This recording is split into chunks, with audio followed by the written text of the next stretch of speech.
Ta vie spirituelle est la clé de ta réussite. Avant les stratégies, avant les titres, avant la reconnaissance des hommes, il y a l'état de ton âme. Car aucune réussite extérieure ne peut se maintenir si l'intérieur est en ruine. Le monde t'a appris à courir, à accumuler, à prouver, mais l'esprit t'apprend à t'aligner, à écouter et à devenir. Et c'est là que tout change. Quand ta vie spirituelle est vivante, tu ne poursuis plus le succès, tu l'attires naturellement. Tu marches avec une direction claire, même dans le brouillard. Tu avances avec paix, même quand les circonstances résistent. Car tu sais que ce qui est destiné à toi ne peut te manquer et que ce qui te manque n'était pas pour toi.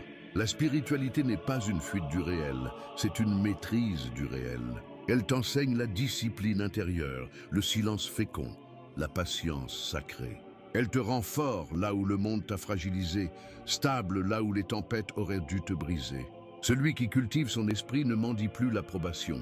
Il rayonne par cohérence. Plus tu nourris ton esprit, plus tes décisions deviennent justes.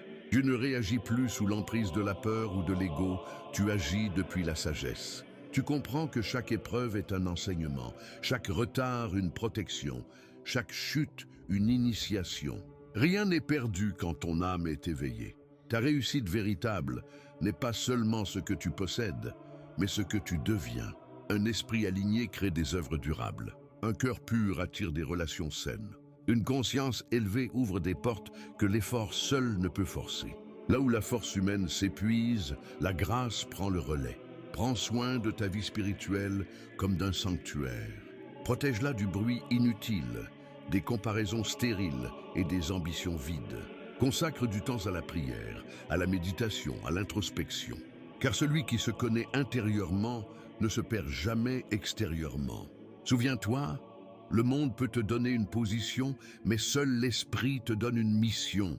Et quand ta mission est claire, la réussite n'est plus un combat, elle devient une conséquence.